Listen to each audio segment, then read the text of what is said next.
Good. It is 12:31, so I appreciate you for being here. My name is Marcias. I will be your host or your presenter, whatever you want to call it. I think I'm a cricket if needed. Thank you. I will present about violence in Latin America, or just things that are happening in Latin America. I would like to acknowledge and thank the powers that be for having me here, and I appreciate each and every one of you for sitting here and listening to me talk about Latin America, which is my passion and what I focus on and study. So if there are any questions, let me know. If I start going on a rant and start talking too fast, then also let me know. I want you to keep pace with what I'm saying. All right, so here we go. There. This New York Times talk comes out of this particular opinion piece by prominent Mexican scholar, which lives in New York, Jorge Castañeda. This article came out in November of last year, and so it's talking about Latin Americans clamoring for equality in the region. And so this is the article that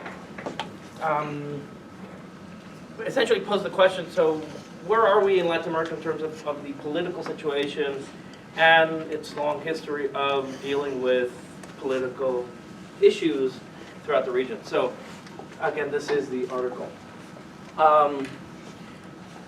So it comes out of this, right? Democracy, equality, and violence in Latin America. So these are three columns, or three important issues that we still keep asking ourselves, even as we study Latin America, and are unfolding pretty much on a daily basis, sometimes more than others. Within the article, Castañeda talks about this idea that there are protests in Chile. So in late 2019, we start having a series of protests throughout Latin America of this middle class, lower class segments of society essentially saying, look, the neoliberal system that we have doesn't work for us.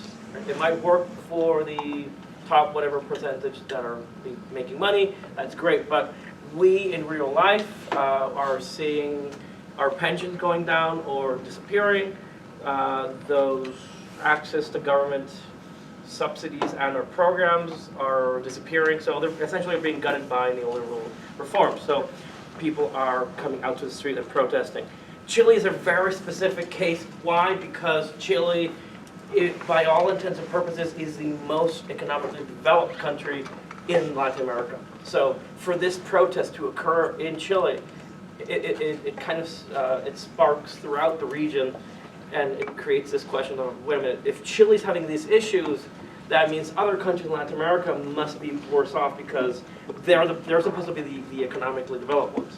So, but again, Castañeda goes on to the discussion, of course. It's not only in Chile, but we have Ecuador, we have Bolivia, which is a very specific and also a very interesting case.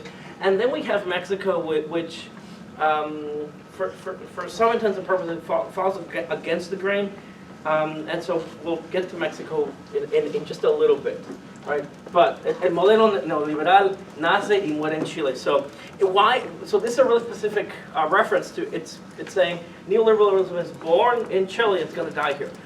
It's born in Chile because one of the first countries to enact neoliberal reform in the 70s will be Chile. So this is why it's significant. And so let's move on.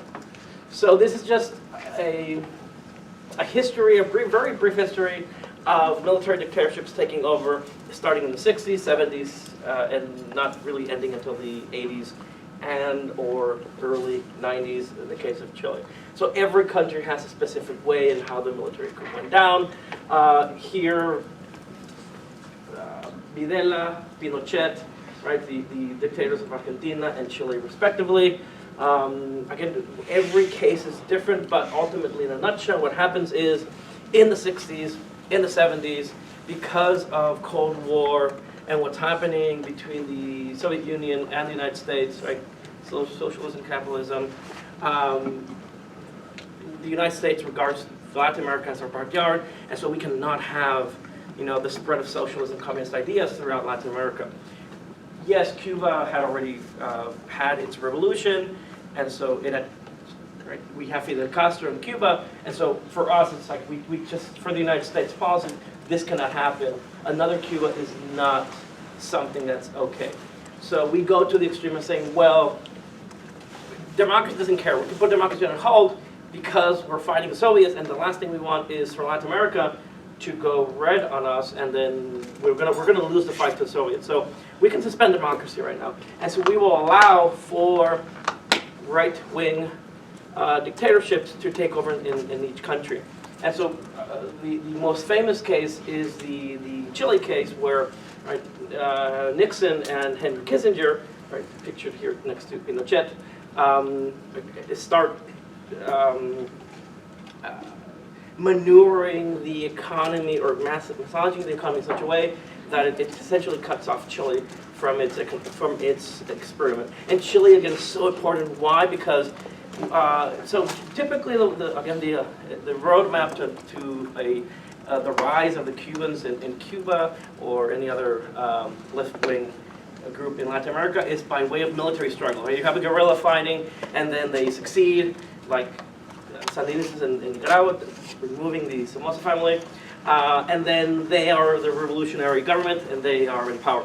In Chile, you have a democracy, right? And up until '73, it's one of the longest-lasting democracies in Latin America. And so, in 1970, people went to the election ballot and elected a socialist president, Salvador Allende, to become president of Chile. That is super breaking for its time frame, and it sends, you know, chills up our democracy because, wait a minute, you know, Chile is choosing a socialist government.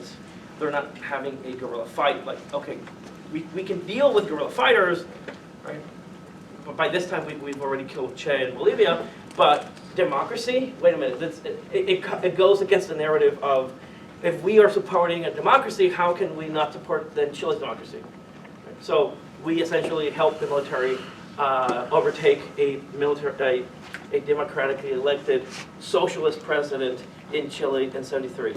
So that's Chile. And then immediately after that, we start, so what Chile does under Pinochet is sends economists to be trained in Chicago. They go back to Chile and they start implementing neoliberal reforms. So they're known as Chicago Boys. And so they will be, if you see, Chile is the last among these other countries because neoliberalism works so well in Chile under the direction of Pinochet that ultimately when all these countries are clamoring for, wait a minute, like military dictatorships, we should change back to democracy, right? Pinochet has no option but to ask for a referendum, essentially a vote, and say, you know what, yeah, we're okay, thank you, like we do want to switch back to democracy. So that plebiscite, Pinochet lost it, but still the political, social, economic, political things going on in Chile position Chile for it to be, again, one of the richest nations in Latin America under neoliberal reform. And so that's where we are, 80s, 90s. And so a lot of this neoliberal growth and prosperity that comes out of Latin America is essentially fueled by debt. So by the late 80s, 90s, there's only so much you can borrow on your credit cards before the credit company says, you know what, you've got to start paying. So the 1980s, 1990s for Latin America is kind of that phase where the dictatorships don't really have any more money. They can't go and get another credit card because they've maxed out their credit. And so they're like, okay, I guess it's time to go back to democracy because they can figure it out.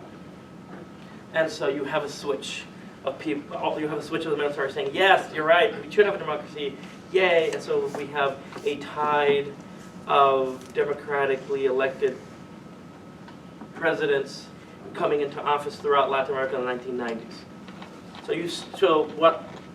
That's this slide and where we are. What you end up seeing ultimately is this kind of take and give between neoliberal reforms and non-neoliberal reforms. And so if you want to use the analogy of, bless you, if you want to use the analogy of an ocean, right, you have tides that are coming back and forth. So you have tides that are moving in, moving out. So you see the tide of the 60s of kind of the socialist, of these socialist countries is swept away by the tide of military dictatorships in the 70s and 80s. And then you see the tide of still neoliberal, right? They are still neoliberal democracies taking over in the 1990s in Latin America. So this is just, so now we move into 2000s.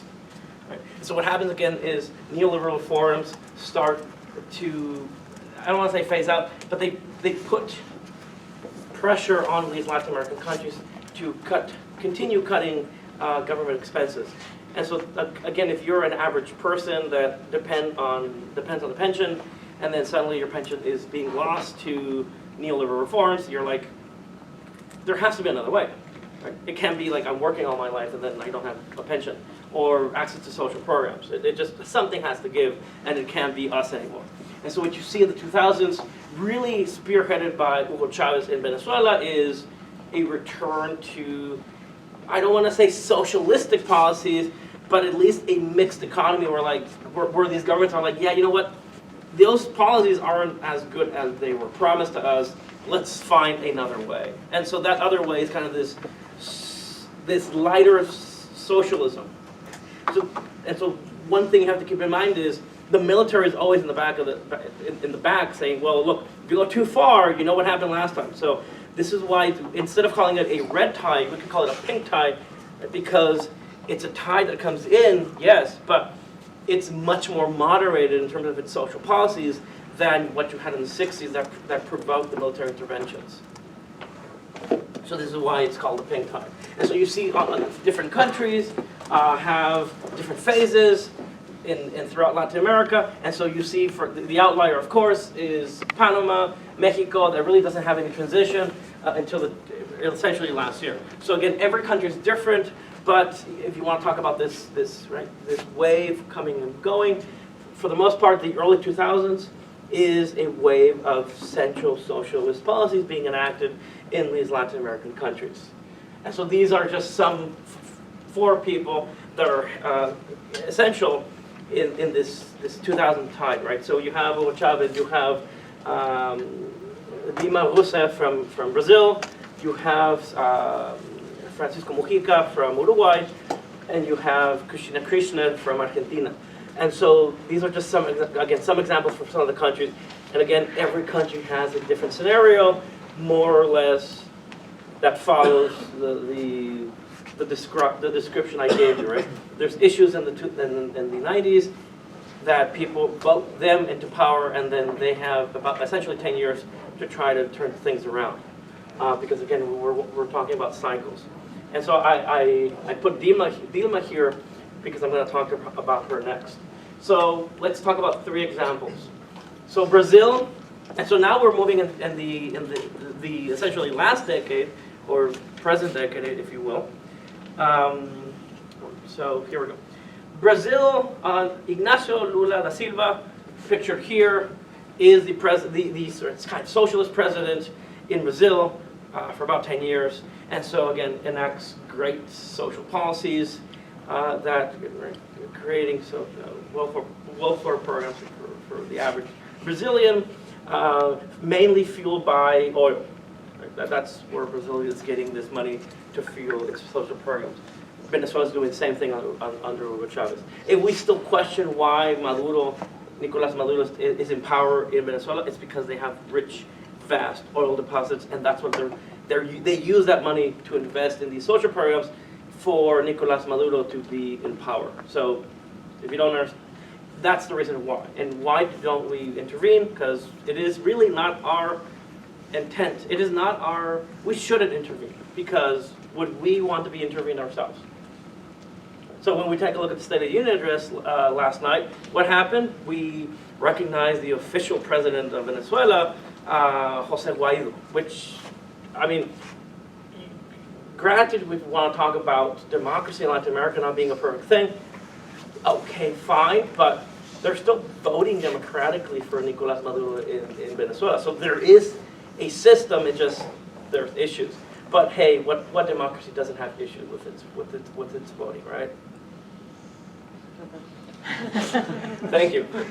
So we have Brazil, and so we have Lula da Silva, very, very charismatic president. He himself, a victim of a military dictatorship. He spent numerous years in jail. He's this social activist. And so he becomes president, great things. And so he chooses his successor, Dilma Rousseff, right? Picture there.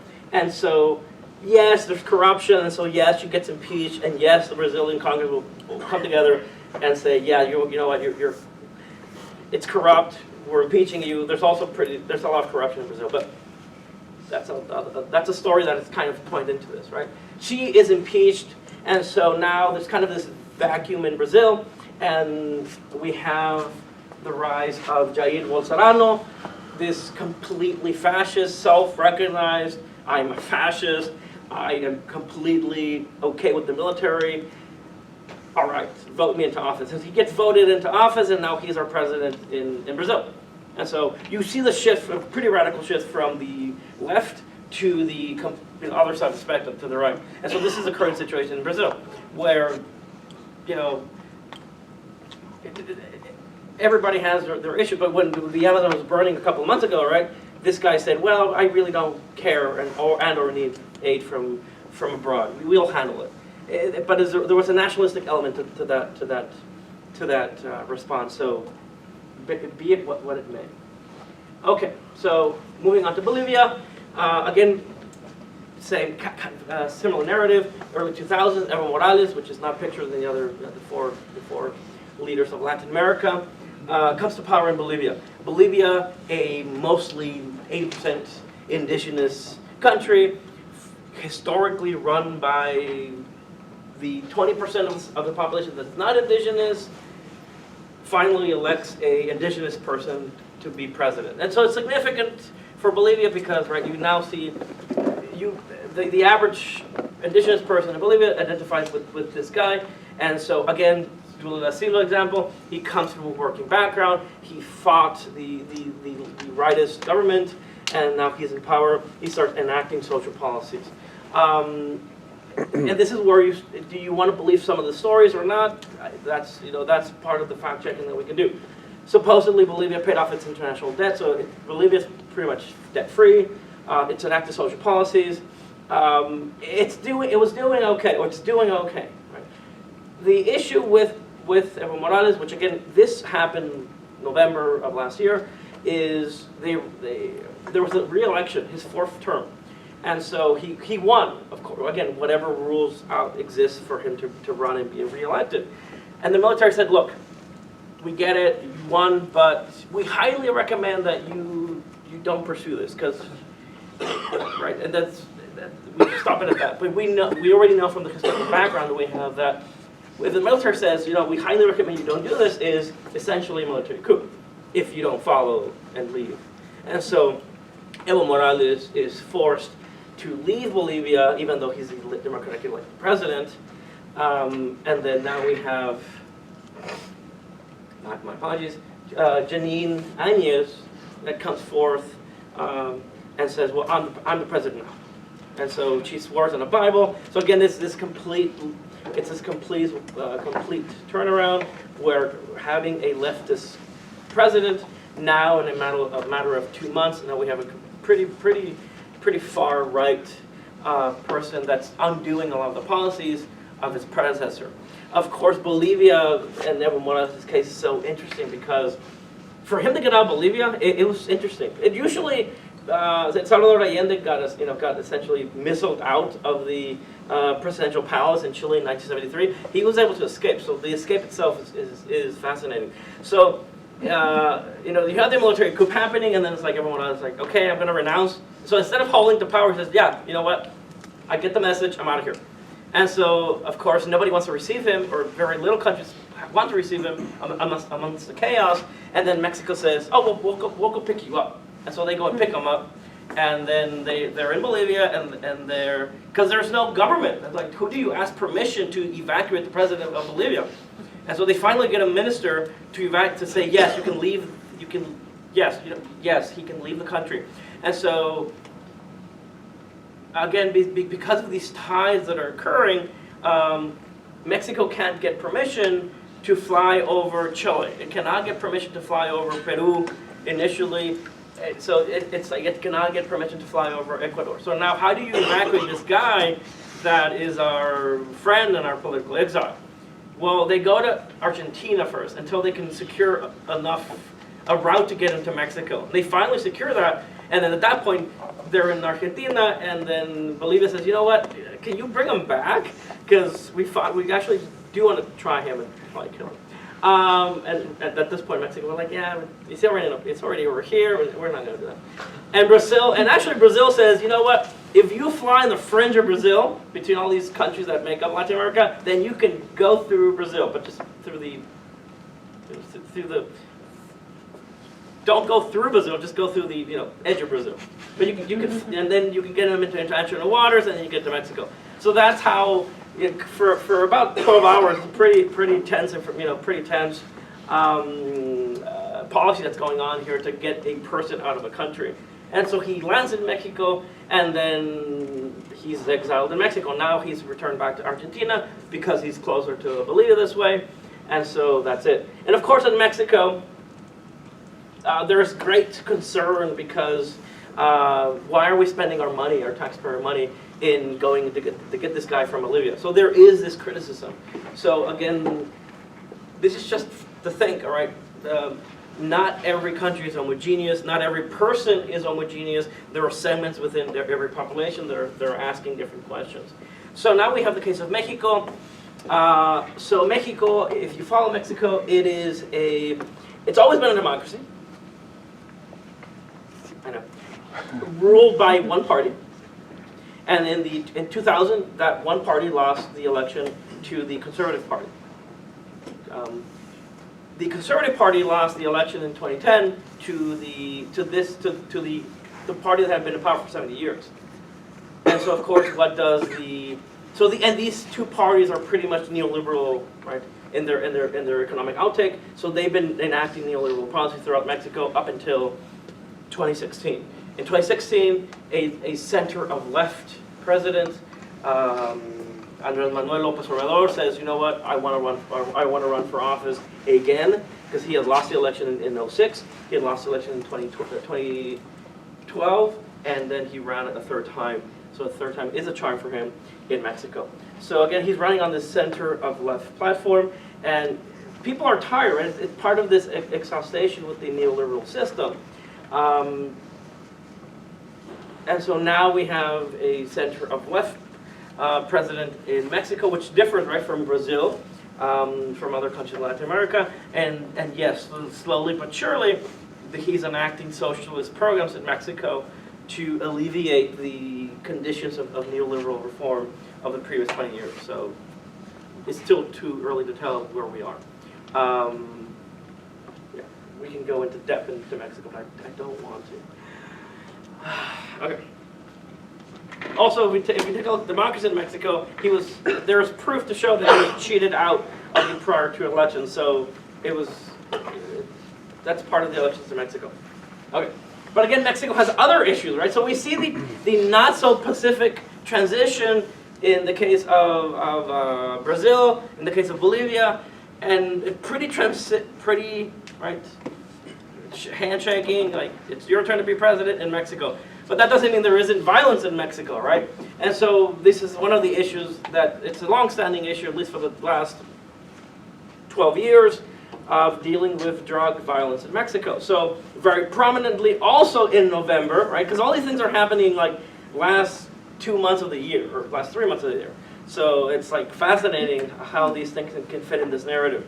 And so, of course, the government says, well, so Chapo Guzman, right, probably the wealthiest man, at least kingpin in the world. Actually, he made the top 10 list at some point.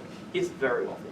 I forgot Sean Penn went to visit him, and then probably some way he got arrested. Anyway, fascinating story. His son, of course, is left to run the cartel, and the government gets a tip-off that he is in X location in the city of Culiacan, which is the capital of Sinaloa. which is the capital of the drug trade in Mexico. Or at least it's one of the areas that he controlled. It's the most infamous region for drugs in Mexico. And so the government says, you know, we're going to arrest you, and he's like, oh crap, you know, sorry. And then of course that prompts an army to mobilize to rescue him. So he has a private army because he's a Chapo's son and he has money to burn. And so essentially it's imagining all your beepers going at the same time because like, the boss is captured. Hey, he's captured by the military. Yeah, we can outgun him. Let's go and rescue him. So they hold hostage a city of 650,000 people to rescue this one guy. And they really paralyze the city. And they're running around in delivery vans that look like regular delivery vans, but guess what? They're tripped out, and you open the thing, and it's like machine guns. It's like so movie-like. I'm just waiting for the movie to come out. But it is that bad. Or that's how good they are organized, right? And so the government is like, you know what? What if we just give you this guy back? Because we don't want people to die. We don't want the collateral damage. And so they just gave him back. And the city is up. Yep. That's 5 o'clock. Time to go drinking somewhere. What was the city? Culiacán, Sinaloa. Where's the region? Central, or? It's based on the geography of Mexico. It's north. It's along the Pacific coast, kind of niched together before the Baja starts. So it's a long. It looks like Chile. Essentially, it looks like Chile because it's a long little Chile thing. But that's Culiacán. And so it's good. It's a good geographic region because a lot of things grow there, and if you go to the mountains, it's really inaccessible, and a lot of things grow there.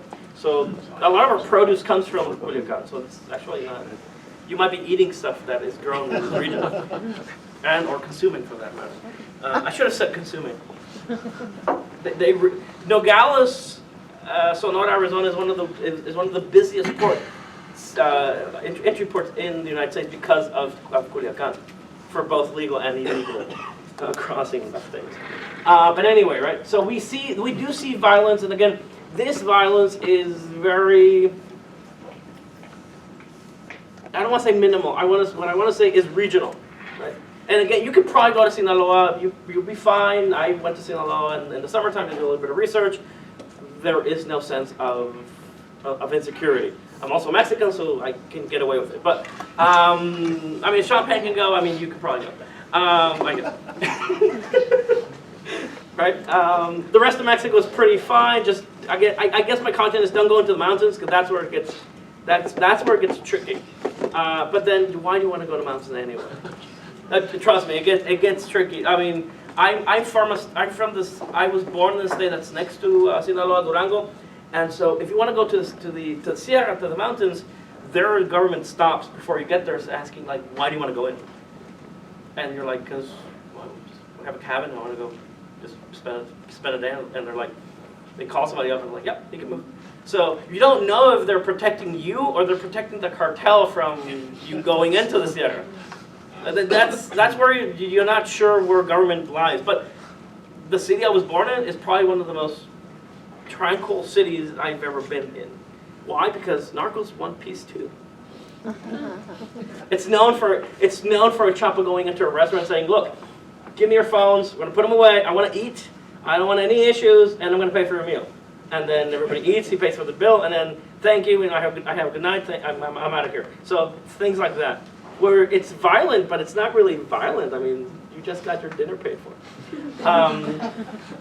These are just some images of the confrontation, right? That we have in Culiacán, Sinaloa, in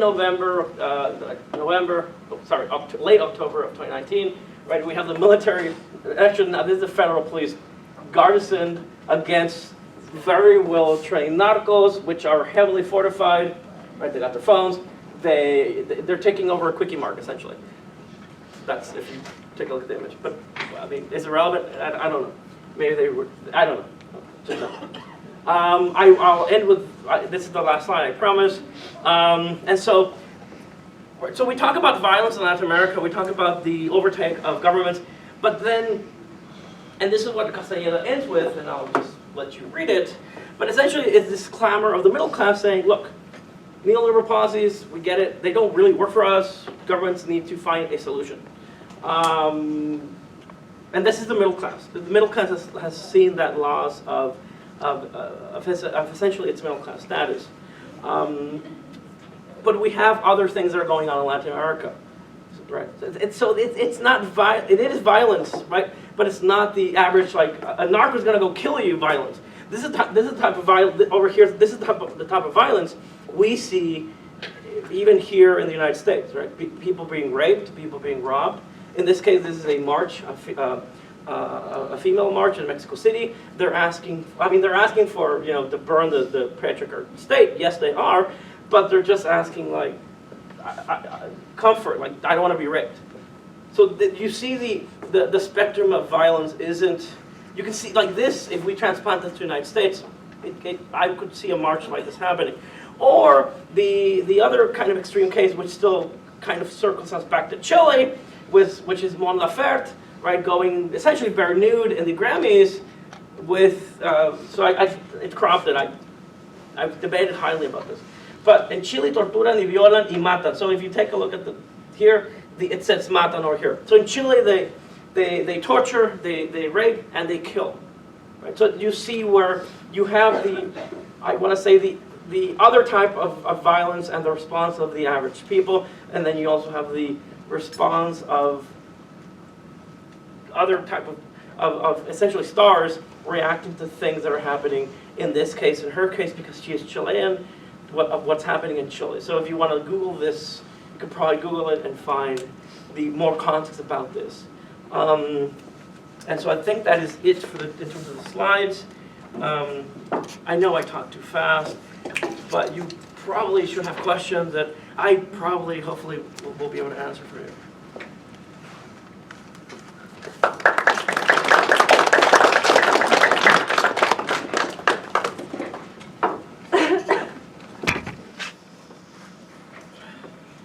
I did have a question real quick.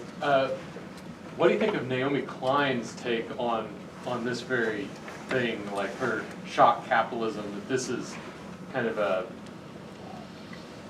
created, by power players, often kind of like first world, like United States especially, that this kind of created, and that these kind of instances of like mass violence and stuff create these opportunities for, investors in the United States, for instance, come in and invest at a low point, bring in their own infrastructure, kind of a certain kind of control. Like these economists in Chile. And, I think you're right. Yeah. Their instability fosters economic opportunity for some. Right? If we destroy a bridge anywhere around the world, we get the bid to build a new bridge, we make money. So yeah, it's violent. I think violence leads to that, and also a shift of whoever's in power. They have their friends that can do the contracting. So yeah, there is that. There is a long history of that happening in Latin America. So, I acknowledge the State of the Union of this last night, but then also my take on our Latin American policy is when we're focused on some other country that's not in Latin America, that's not bad for us, for Latin America, because we usually get intervened. And so that's my kind of policy outlook. So last night when I was seeing Guido being acknowledged by Donald Trump, I was like, I don't like it because that means they have a plan for Venezuela, which they might be or might not be doing already. We don't know. And then it just might be a huge conspiracy theory, and we might not do anything. And we also have our clause against Cuba. So we never know what's happening here. But there is documentation to prove, at least for the case of Chile, that we directly intervened and we destabilized a country, a democratically elected president. And I think that's the heart of my question. How orchestrated is this versus how,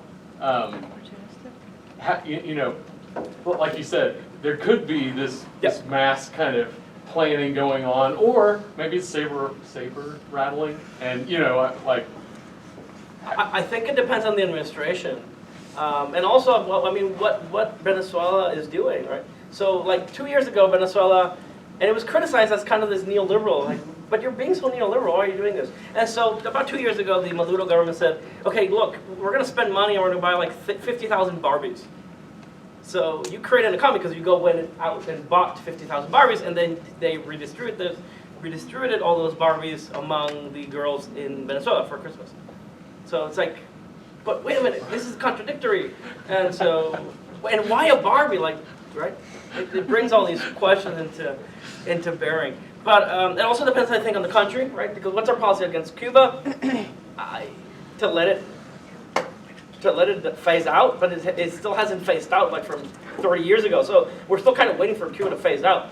And right, the Obama administration had one policy, and then we now have a different policy. So it just, again, it differs by country. It differs by who's in power here. What is the Cuba policy now? I thought it was opening up, and maybe I could even buy some Cuban cigars before long. But Yes. That's changed in the last few years. Correct. So, I mean, I assure you completely, Cuban cigars are legit. Because right, if you are in Mexico, you can go and buy Cuban cigars and you can smoke them, and they are legit because they're real tobacco. But I mean, I don't like to smoke, so what do I know? Sorry, to get to the question, I completely lost my track.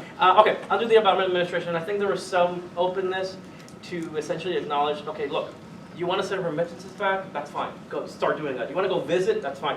Start pouring money into Cuba. And so and I think this present administration is starting to, it's essentially reversing, we don't go to Cuba because our policy has always been never go to Cuba. And so Cuba, for what it is pretty debt-free because of our policies, nobody will lend to Cuba. And so that's a good thing because it's debt-free. But also, yeah, that's our policy. But what you end up seeing under the Obama administration, very specifically, was the kind of undermining of socialism. Because if you take a look at the demographics of who's going to Miami, for the most part, they are white Cubans. And so they're sending remittances back to Cuba. And so now you have a social class distinction between white Cubans and African Cubans that, wait, you have family members in Miami sending you money. So you can live a better life, and so it creates a two-class system again. Right? So the injection of money, maybe it wasn't policy, maybe it just was not, it's just like, oh, this is an aftermath, not a bad idea. But it creates those fissures within the system in Cuba, which is still, and like, if you're a European tourist, you like to be served by a white Cuban. So there is a lot of literature out there that backs up what I'm saying. So, right, these hotels that pay a better wage will contract a whiter Cuban, and so there again the gap disparity occurs in wage, but also in remittances coming into the island.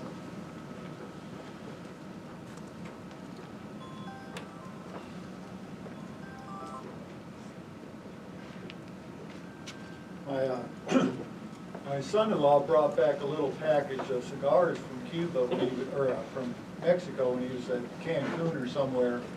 And I said, "Oh, these are Cuban." He said, "Well, it's got a seal on it, but the seal could be counterfeit." So Yeah. Maybe not.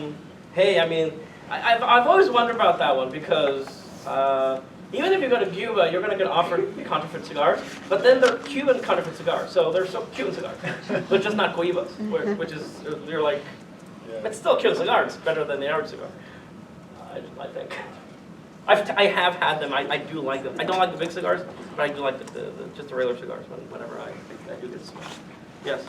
In all honesty, I don't really know what neoliberalism is. So could you explain what the main tenets of that system? Yes, so it's premised under free market, so the government should not intervene and should let the markets do its thing. And if anything, it should incentivize corporations to run things in anywhere. Pick a country, and that's the idea. So what ended up happening, for example, is in the 1980s, Mexico owned like a company the government owned like everything. And so the argument is, wait, government is inefficient. Private entrepreneurs should own these companies. So it essentially nationalized, it sold off everything it had. And so now you have people like Carlos Slim, which is arguably at this point one of the wealthiest 3 people in the world that owns a phone company that was deemed making no money under a government. So neoliberal, I think neoliberalism in a nutshell is the idea that markets should do their thing and there should be no government intervention in that. And that creates wealth inequalities because that's the intent of neoliberalism, to create opportunities to create money, not to redistribute that wealth among other people. Yes? So like, I guess the justification for neoliberalism is always that in building this wealth, that it ensures individual liberty. Because if you own property, Yep. you have a stake in the game. At least that's the defense that kind of comes out of the Austrian School of Economics, right libertarianism. But predating kind of the exploitation of neoliberalism by the Chicago boys, would you like to speak on like the involvement of the United States in Latin America even prior to the 1960s? I mean, going back to even like the Matanza and El Salvador and this real conflict between the oligarchs and the indigenous peoples, the mestizos, and the idea that you have the military supporting the oligarchic government, which is sometimes intertwined, and then corporate like U.S. food and other foreign interests kind of dictating what policies will be followed. Yes. So. I think the best example that comes to my mind is who's here has eaten a banana? And so they come from banana republics because our policy. So what happens in the 20th century, 19th, 20th century is U.S. interests go into Central America, and they start buying up vast tracts of land, and to the point that they pretty much control all the land in these Central American countries. And they say, well, people want bananas back home, so we're going to grow bananas. And so that's why we have banana republics, because they produce bananas. And so if we have indigenous people saying, well, but we need land for other stuff, the corporations are like, no, what you produce doesn't make us money, so we're going to keep producing bananas. And if you go and complain to the government, then we were paying the government, so they're not going to do anything. And if it does get to the extent where you organize and you try to revolt against the government, then we're going to ask the United States to intervene, because this is a U.S. corporation, and so it's protecting the interests of its citizens, or if we take corporations to be citizens. So you have numerous interventions in Latin America leading up to the time frame that was asked.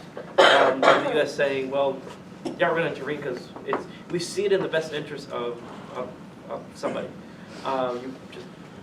It's kind of a formula. We intervened. We occupied Haiti for numerous years in the 19-teens. We tried to occupy Mexico, at least the coast, in the 1914. We go into hunt for a person called Pancho Villa in 1916, which it's named the Punitive Expedition. And so, again, there is a history of intervention in Latin America, and it's all under the justification that Latin America is our backyard. And so we get to do what we want in our backyard. And we have the right, which means Europe doesn't have the right to do that. So it's kind of it's something that we as the United States government gives, it's a justification that we give ourselves to intervene in Latin America for the good of us or Latin America. Because we don't want it to be intervened by another European country, or we don't want it intervened by socialist Russia, the Soviet Union, right? We don't want to intervene by somebody else. Hey, why don't we do that? Because they're going to get intervened anyway. So it's kind of this narrative, historical narrative that keeps on going or keeps on giving, right? Hey, why don't we take over Mexico because nobody's using that Southwest United States, right? California, Nevada, Arizona. Let's just take it because Manifest Destiny says we can take it, right? It's our God-given right to expand westward. But there's people already living there. Oh, that's fine. They're uncivilized. They won't mind. Hey, we found gold in California. We're wealthy. I mean, right? These are. So the Mexican-American War ends in 48. Gold is discovered in 48, 49, and so it just, there's a conspiracy theory. I don't know what it is. But there is a long history of intervention of the United States and other European nations in Latin America. That's another time's talk. it is. I come again to talk about that. Well, thank you. Appreciate it. Thank you.